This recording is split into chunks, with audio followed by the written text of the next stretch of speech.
சென்னை ராயப்பேட்டை அரசு மருத்துவமனைக்கு ஆக்ஸிஜன் வசதி இல்லாத 108 ஆம்புலன்ஸில் அழைத்து வரப்பட்ட இளைஞர் சிகிச்சை பலனின்றி உயிரிழந்தார். சென்னை OMR பகுதியைச் சேர்ந்தவர் பெயிண்டர் ராஜேஷ். நீரிழிவு நோயால் பாதிக்கப்பட்ட ராஜேஷ் 108 ஆம்புலன்ஸில் சென்னை ராயப்பேட்டை அரசு மருத்துவமனைக்கு அழைத்துச் செல்லப்பட்ட சிறிது நேரத்திலேயே உயிரிழந்தார். மூச்சு திணறலால் அவதிப்பட்ட ராஜேஷ் ஆக்ஸிஜன் வசதி இல்லாத ஆம்புலன்ஸில் அழைத்துச் செல்லப்பட்டதே அவரது உயிரிழப்பிற்கு காரணம் என தெரியவந்தது. இதனை கேட்டு அதிர்ச்சியடைந்த அவரது சகோதரி கதறி அழுதார். ஹாஸ்பிட்டலுக்கு கொண்டு போனோம்.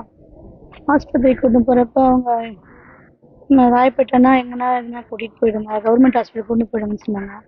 அங்கேருந்து நம்பி 108க்கு கால் பண்ணி இதுமாரி சீரியஸாக இருக்காங்க, முடியல. அங்கே ஆட்டோலேருந்து அவனே வந்து இறங்கி ஆம்புலன்ஸில் படுத்துட்டான். அவன் ஆட்டோலேருந்து வந்து ஆம்புலன்ஸில் படுத்துட்டு அவங்க சொல்கிறாங்க ஏற்றிட்டாங்க, வண்டியில் ஏற்றிட்டு அவங்க 2 பேரும் டிஸ்கஷன் பண்ணுறாங்க. இதுமாரி ஆக்சிஜன் இல்லை, அதுக்கு அந்த பொண்ணு சொல்கிறாங்க நம்ம போகிற வழியில் பார்த்துக்கலாம், பெருங்குடியில் பார்த்துக்கலாம் அப்படின்னு சொன்னாங்க. எனக்கு சரி பெருங்குடிக்கு போய் போட்டுப்பாங்க நினச்சி நான் விட்டுட்டேன். அவங்க ஏதோ ஒரு கவர் மாதிரி போட்டாங்க, இதான் பண்ணாங்க.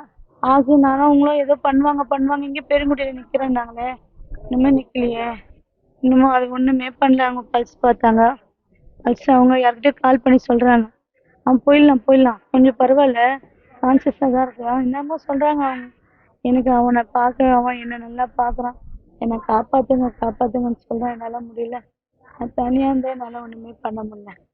உன்னை இட்டுன்னு போய் டாக்டர்கிட்ட போட்டு ஒன்றும் டாக்டர் ஆக்சிஜன் லெவல் கம்மியாயிடுச்சு, ஆக்சிஜன் லெவலே இல்லை, அதனால தான் இப்படி ஆயிடுச்சு, அட்டாக் ஆயிடுச்சு, ஆக்சிஜன் இல்லைன்ட்டாங்க. ஆம்புலன்ஸ் எதுக்காக நாங்கள் ஒரு உயிரை காப்பாற்று தானே நாங்கள் பண்ணோம். அந்த உயிரே போயிடுச்சு, அவன் சாகுற வயசா, அவனுக்கு 39 வயசு தான் ஆகுது. எங்கள் அம்மாவை எப்படி பார்த்துப்பான் தெரியுமா? எப்படி பார்த்துப்பான் தெரியுமா? எங்கள் அம்மா போகிற நிலைமை இருக்குது, எங்கள் அம்மாவுக்கு உடம்பு முடியாமல் இருக்குது, அவன் செத்து போகிற நிலைமை இருக்கான். எங்கள் அம்மா வயசானவங்க அம்மா. இனிமேல் ஆம்புலன்ஸில் ஃபஸ்ட் எய்ட்லாம் வச்சுக்கணும், இனிமேல் யாருக்கும் நடக்காத அளவுக்கு பார்த்துக்க உங்களுக்கு எஞ்சி பண்ணி கேட்டுக்கிறோம்.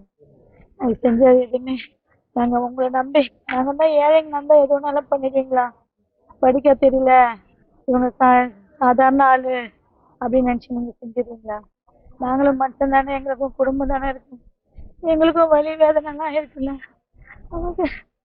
அவன் எந்த ஒரு பகத்தையும் காணல, போயிட்டான். நான் திரும்பி வருவான்னு பார்த்தேன், இங்கே வந்து அவன் பணத்தை தான் தூக்கின்னு வந்தேன்.